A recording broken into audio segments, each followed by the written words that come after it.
Well, all right. Good afternoon, everybody. We are happy to do our February roundtable about STEM and literacy.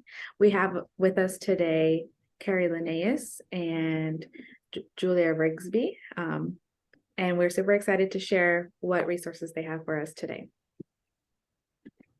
All right. I should have skipped this part. Excuse me. We were going to start with Julia, and she comes to us from St. Louis Public Library. She has over 9 years of experience being a librarian, and she believes that STEM education is vital to kids in order to thrive. So with that, I'm going to hand it over to her, and then we'll hear from Carrie afterwards. Great. Hey y'all, I'm Julia, like Myra said, and first disclaimer, I'm getting over a bit of a cold, so if I sound funny at any time, sorry. I'll try to mute myself for that. Second, before we get started, I'll just try to run over it real quickly. If you guys already know about this, I'm sorry for rehashing it. There are different types of cards you can have at the library, and this will come up a few times in my presentation. So if you live in the city of St. Louis or you own property here, you get a city card. If you do not live in St. Louis, if you live in St. Louis County or St. Charles County, you can get a reciprocal card. And for most things, that works exactly the same as the city card, but there's a couple of things that are different, and that will come up in the thing. Do you guys have questions about that? No? All right.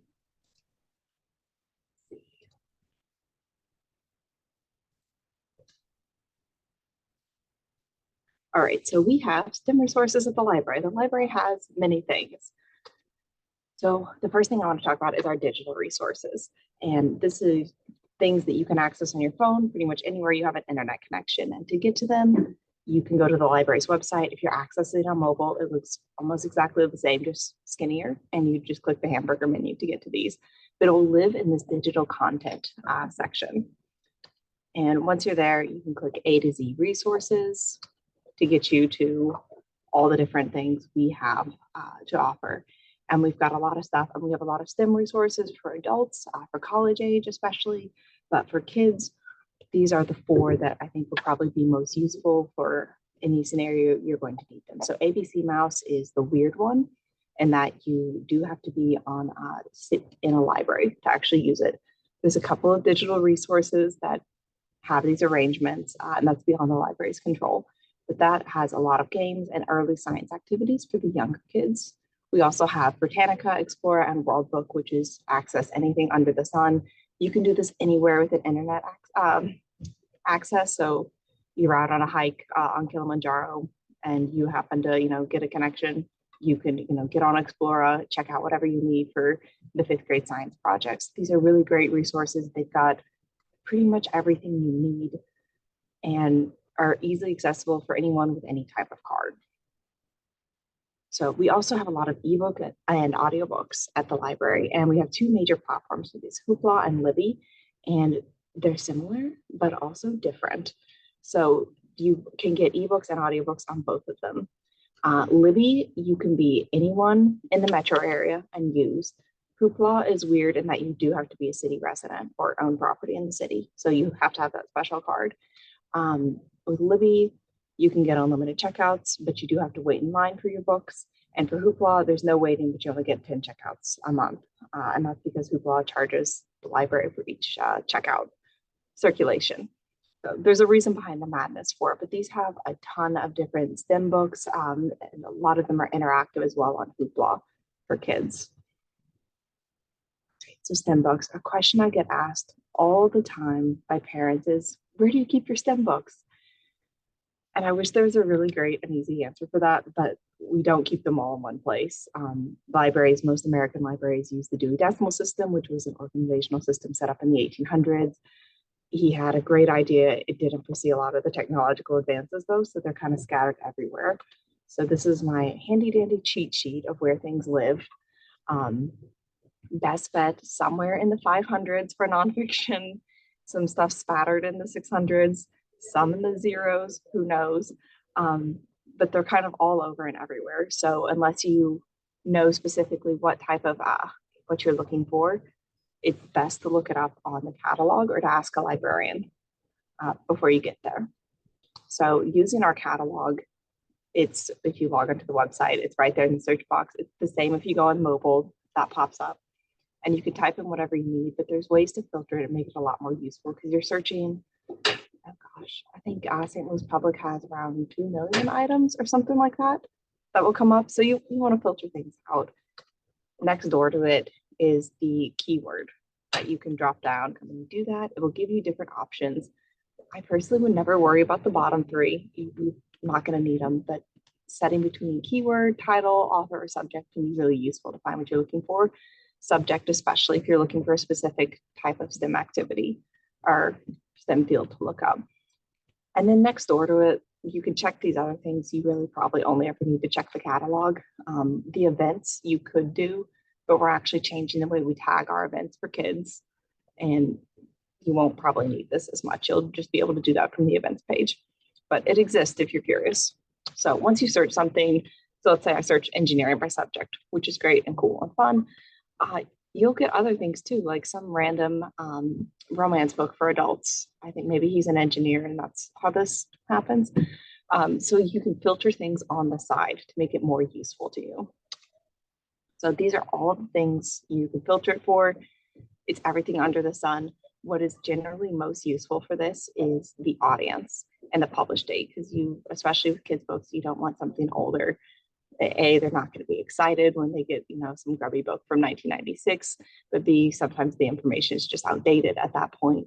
So you can filter it up to a more recent year, and then you can set it to kids or teens.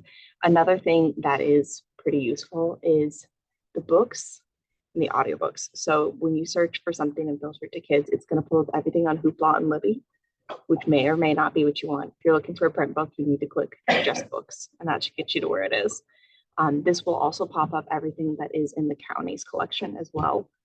So if you're wanting to do that, you can absolutely reserve it. Any book can go to any branch. You can just reserve it online or ask the librarian to do it for you. There's no shame in that. We love helping people. So yeah. All right, STEM programming. We offer lots of different types of programming for kids of all ages at the library, and we are trying to do a lot more STEM programming right now. And what we want to do is we want to focus it, make it more intentional, and actually be hitting STEM topics and not just calling things STEM to get traction for it. So we do have some summer camps, and this slide is actually out of date because right before this program started, I got the actual list of what camps would be. So I just had kind of a vague description of some stuff. So I can send out the list to y'all after this, but we will have several summer camps throughout the summer, obviously. But registration will open on the 1st of March at noon. I am told these fill up very, very quickly. We partner with a lot of outside presenters to do camps. They're usually 3 hours a day for the whole week. They are offered all over the city. Anyone can register. It doesn't matter if you're city or county or across the river in Alton, anyone can register. But there's definitely a lot of good things going on at these camps. I think the most exciting one that I saw was building a computer. So kids will learn how to computers work, how the basics of software, and then they will actually get to take home a refurbished desktop. So that is very cool, and we're very excited to have that. All right, in our fall, we are going to actually start a series on robotics. So how this is actually going to shake out is a mystery, but there will be things aimed at the upper elementary range of different robotic sessions where they can build 3 different things. Anyone can come. There's no registration. It will be at 4 branches. Those 4 branches will be decided in a couple of weeks. So we should be able to give you more information then. And that's going to culminate in a HebaCon. Has anyone ever heard of that before? It's a Japanese competition where you build intentionally terrible robots and have them battle each other.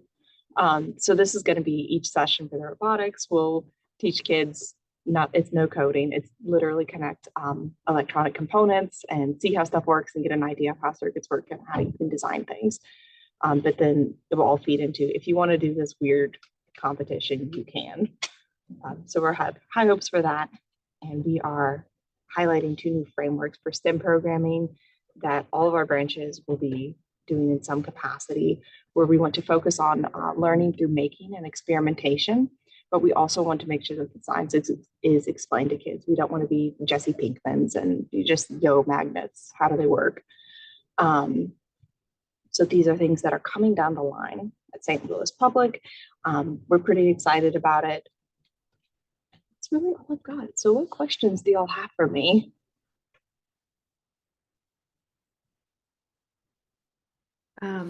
That's great. I think one question that comes to mind just right now is, I know that there is ways that teachers can also reserve things for like a class.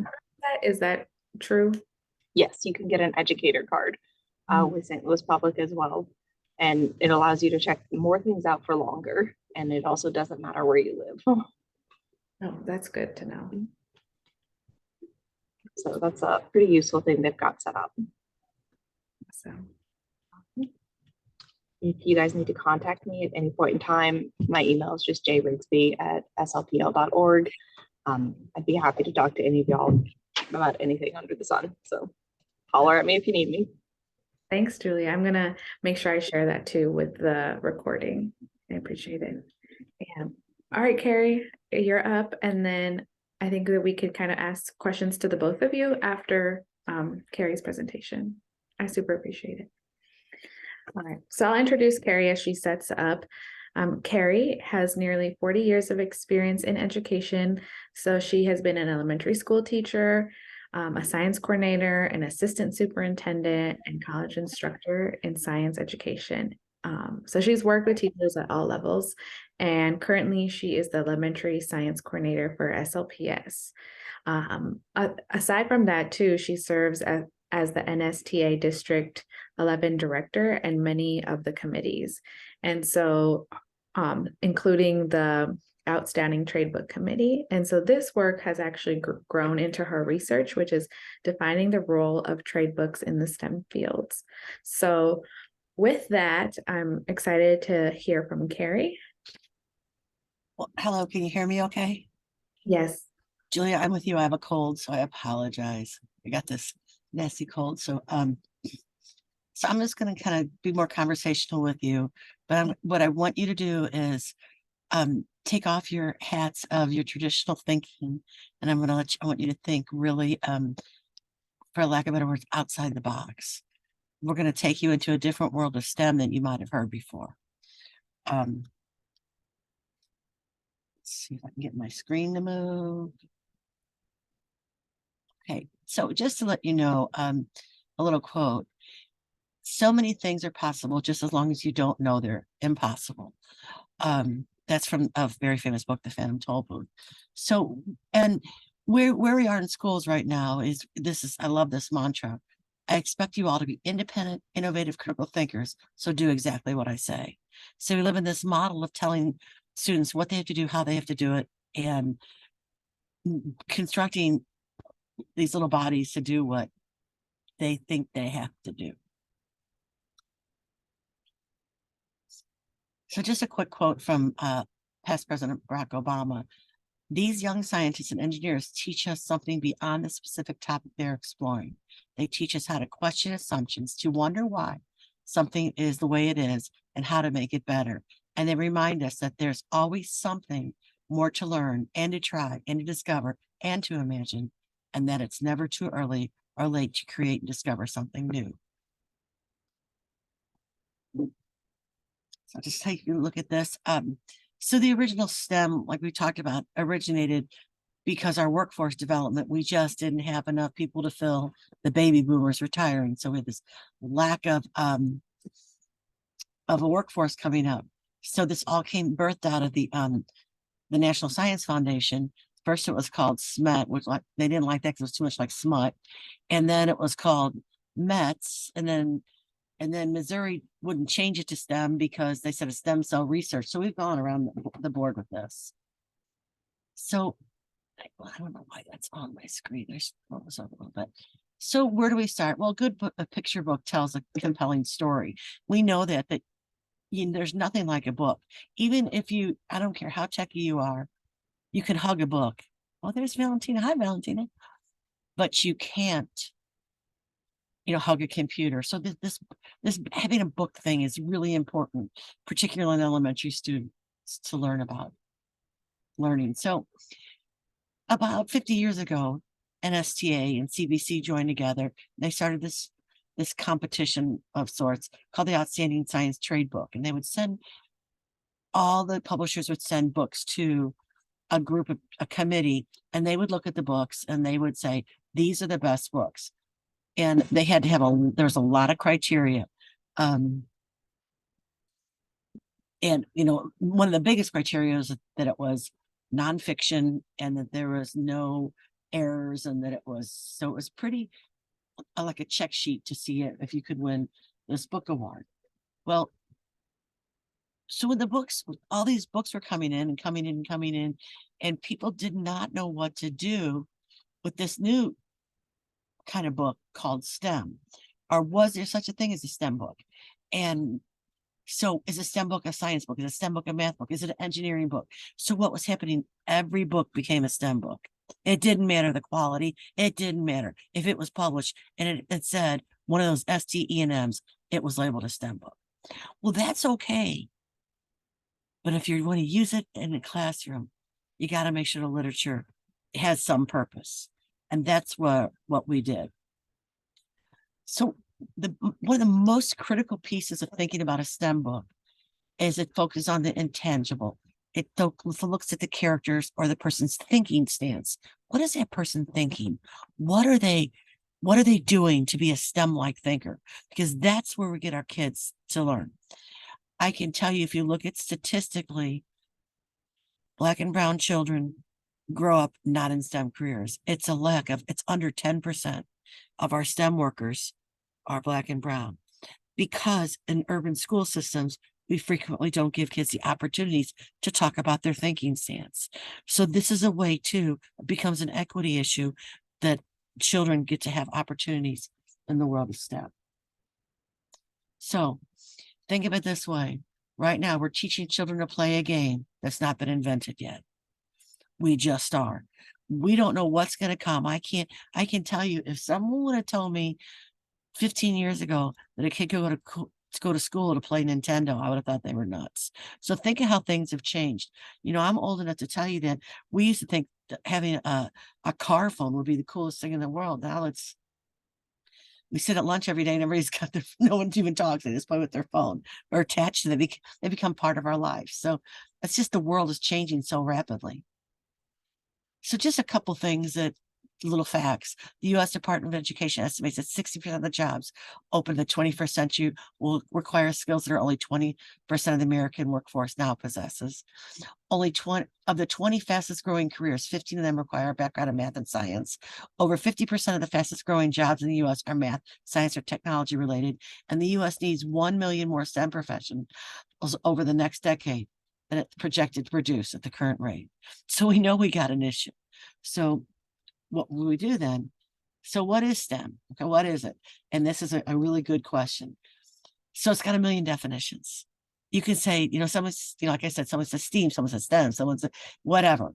So I'm going to go with a definition from NSTA, where to come up. But what I want you to see is, you don't even have to read the definition as much as I want you to see the red. I highlighted these words. These are the words that we want every person to have. We look for interdisciplinary concepts, real world apply, make connections, STEM literacy. Those are the things that we want our kids to have. So how do we do that? We use books. Why books? I'm not going to show you this video, but it's a great one about how stagnant we are in the world. If you have a chance, you can look at it. So think about Dr. Seuss. Oh, the places you'll go. You'll have brains in your head. You have feet in your shoes. You can steer yourself in any direction you choose. That's the method we want to tell our kids, but we've got to get them to think like that. We can't just talk the talk. We have to walk the walk. And that's why the books become critical parts. So what makes a STEM book a STEM book? Well, in order to do that, when there was no such thing as that genre 10 years ago. So this is a brand new genre. And we had to work together as a team. There was about 3 or 4 of us from NSTA. We had to look at what a STEM book was and what a STEM book wasn't. And what we realized, a STEM book wasn't a book just because it had one of those ST, E, and M's in it. So don't say a STEM book is about Mars, because it's not. That's a science book. So that's how it's kind of birthed and got bigger. So the best STEM books invite STEM-like thinking. They get us to think like a scientist or a mathematician or an engineer or someone who's running programs. So let me just show you some characteristics of a STEM book. We're going to kind of go through these twice. Come on. So a STEM book will model innovation. Their characters in the story engage with the problem. They look at the problem and then they come up with answers to the problem. They may not come up with the answer right time, but they might try 6 or 7 different things. So that is a quality of a STEM book. Illustrates an authentic problem. The problems are real world. They're not just something silly. And our students are able to think about that problem and remember that thinking stands, trying to model why students are thinking the way they do, or the character. They assimilate new or more efficient ideas. So this is something that, if that old saying, you do the same thing over and over again, it's insane. So this is when you see a person, somebody in the story trying something, it didn't work, and trying something else and it didn't work, and building off their own thinking. Divergent thinking. People in the world lock scientists into saying they're not creative. Well, actually, they're some of the most creative people in the world, because they're always looking to disprove things. So they're thinking of all the ways they can disprove. So that divergent thinking is critical in a STEM book. Shows progressive change or improvement. That's pretty self-explanatory. And it's got multiple solutions. So a book will have lots of different ways, multiple attempts. So it's not limiting what's happening. Of course, we need to have content accuracy, it needs to be age appropriate, and for the audience, that's just like books 101. We had an example of a STEM book that was really good, was about a doctor. He was a black doctor, and he never got a degree, and he did all this stuff, and he became really famous surgeon. But then in the book it said that his blood was blue inside his veins. Well, that's a misconception. So those are the kind of books we have to vet to make sure that we're not sending out misconceptions to kids. So also it has to have safety. We can't have people blowing people up or anything else in a STEM book, although there's books about that. But when we call it a best STEM book, we want to make sure that we don't use things that are dangerous, and that what kids could do could hurt themselves. The other thing was really important to us is not to say this book in my class, this book will, because it doesn't always have to be in your class. We have to think about books for grandchildren and children and nephews and whatever. So that's an important piece of a STEM book. So really, if you think about the best STEM book, it will allow a reader to climb into the brain of a character and understand their thinking. And I'm going really fast right now, so I apologize. So I'm just going to show you some of the winners that have happened over the years. These are some of the winners. And I've attached a list of the whole list on the back. But if you look at this, as a wide array of books. This is the first group. If you look at the book that says Swap by Steve Light, that whole book is just about this pirate swapping things to correct a boat. And Whoosh is about the man who invented the super soaker. The marvelous thing that came from a spring was about the guy who invented the slinky. And it's very cool because he started trying to figure out a way to keep, he was in the Navy, keeping boats from hitting the dock. The Most Magnificent Thing is a story that is about a little girl who's trying to make the most magnificent thing, and she gets mad and has temper tantrums and everything else. TikTok is about reverse engineering with Benjamin Banneker. Six Dots is how Louis Braille. So sometimes there are books that are about biographies, but they're not always biographies. Inventors That Changed the World is but didn't change them. It's just kind of a fun book that shows a lot of thinking. I'm not going to go through every one of these, but just a couple of them.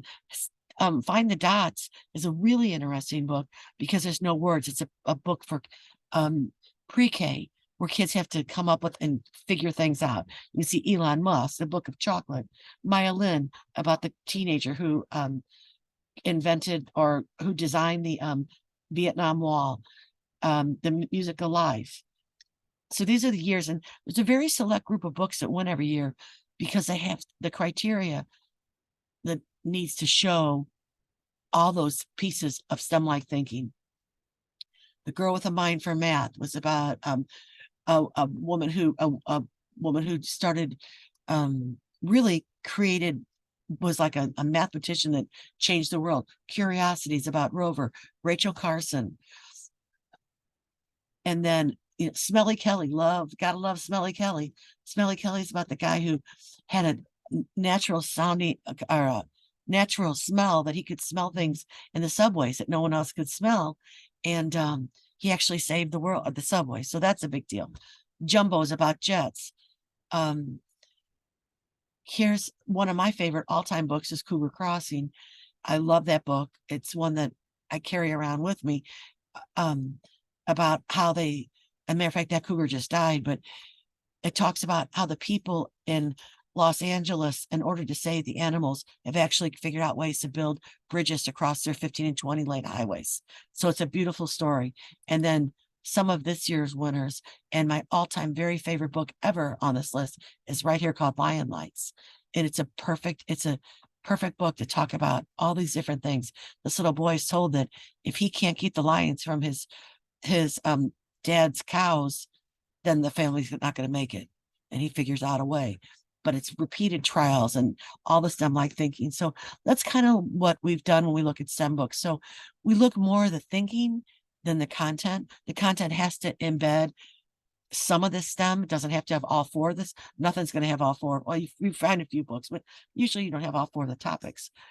We have books ranging from pre-K up to college books on the list. Best STEM books model real world innovation, embrace real world design, invention, and innovation, connects with authentic experience, shows assimilation of new ideas. I'm going to kind of talked about these things already. So the best STEM trade books represent a way of thinking, and that I'm going to keep saying that. And this is STEM education helps ensure students have a critical thinking and problem skills they need to succeed in school, work, and life. And I like this quote.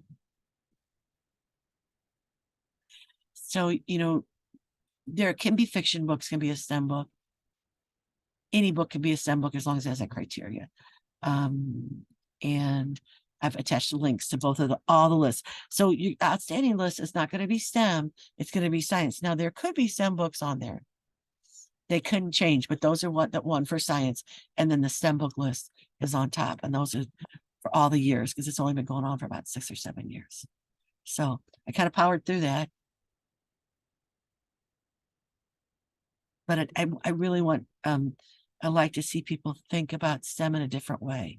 And that's what NSTA, we tried to do, to get people to realize that, because you can read a book on anything, but if it doesn't make you think, then it's not going to do, that problem solving skill. So anyway, do you have any questions for me?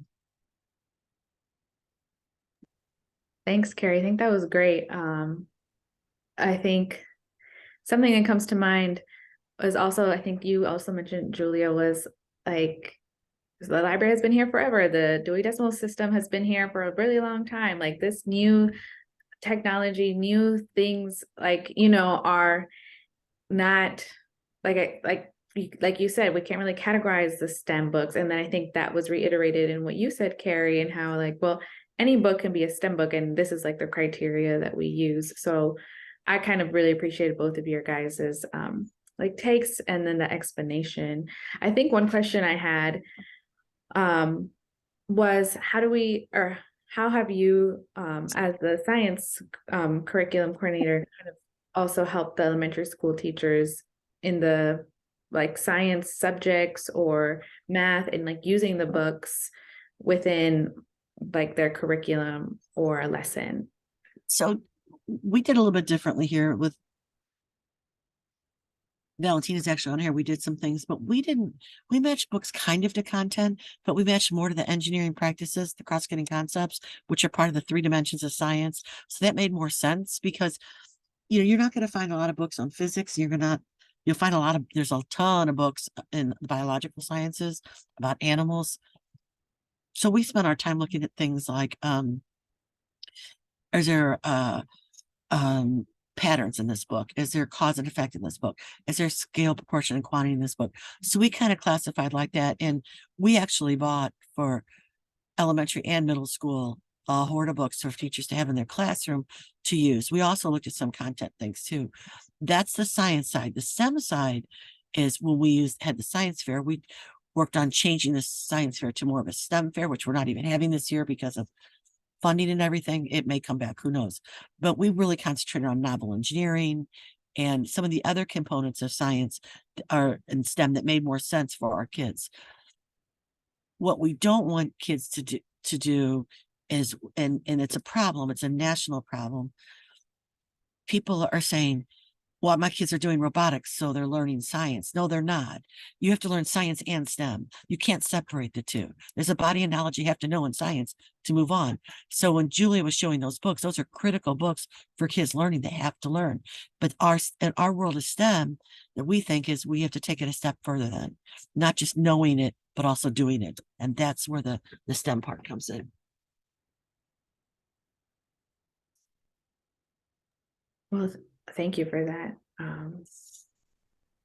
don't know if anyone else had any more questions. I don't want to be the one kind of just taking over the mic.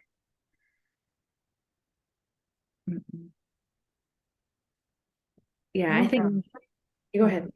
I don't have any questions, but I definitely agree with what Carrie just said. That is something that comes up a lot. People feel like that STEM, whoever that was, that STEM a lot of times, first of all, they only think about health or coding and robotics. It's limited to those things. So it's been a lot of conversations explaining what STEM is and how it's in everything and what that really means to see it in everything and giving real life examples, and that it's actually the concrete and actually real life examples of those foundational concepts of science that you're learning in the classroom.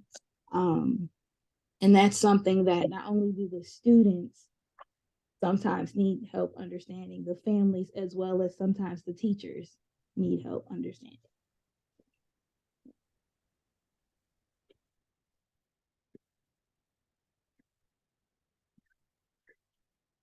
I'm sorry, it's me coughing. It gets, you get a dry spot.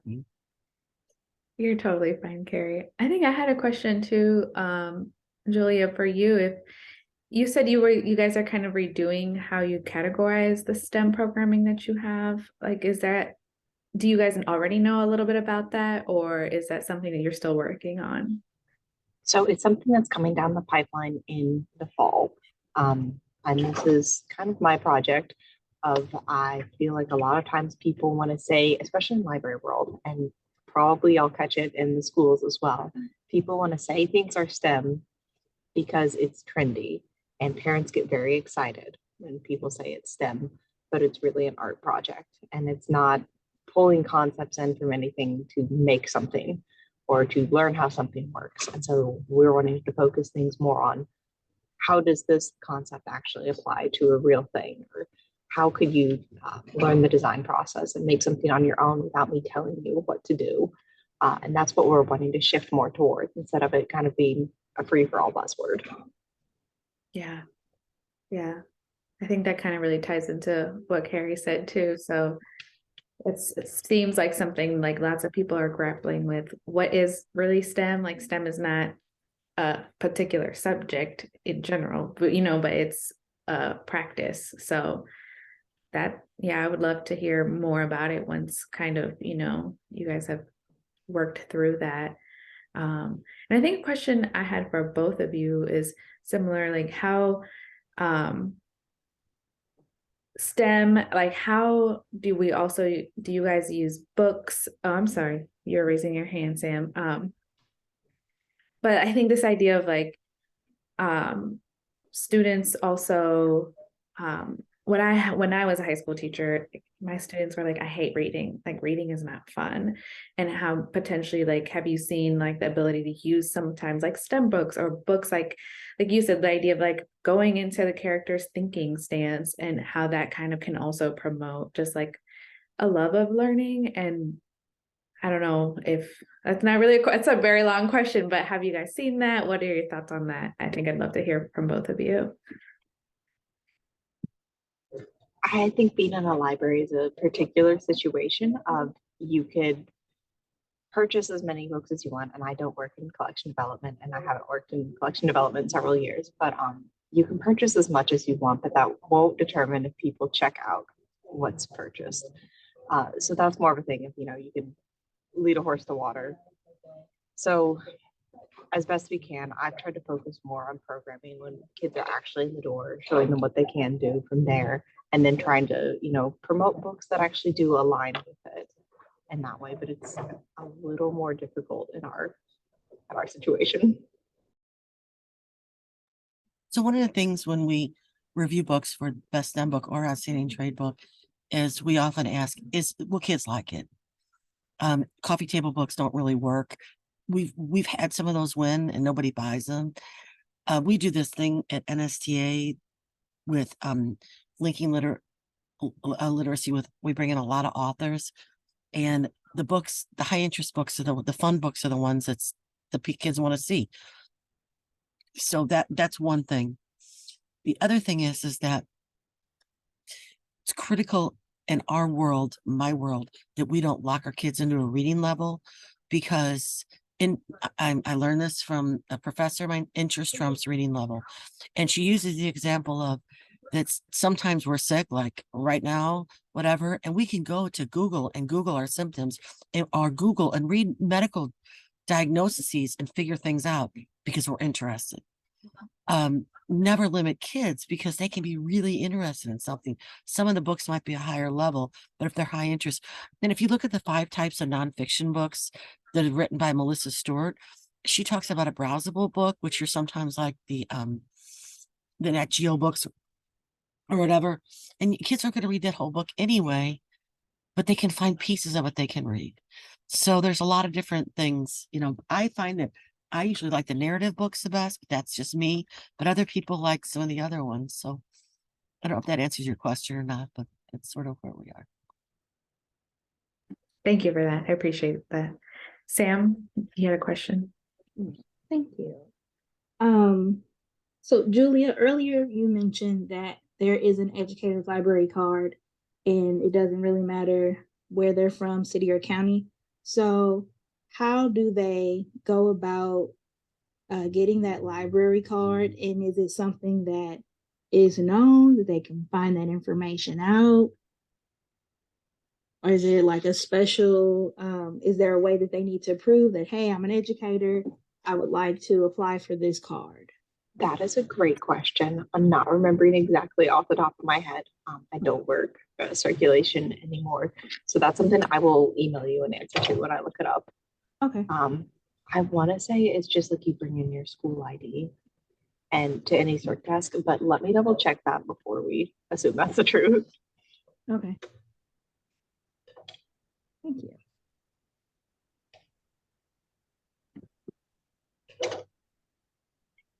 Awesome. Well, I really appreciate it. Are there any other questions? Or I don't know if you guys had questions for each other. I think both of you brought something really great and things that I didn't know about. And I think also just a great resources that I'm super excited to share out. Thank you so much for having us. This was an absolute delight. Thank you very much. Okay, I'm going to stop recording.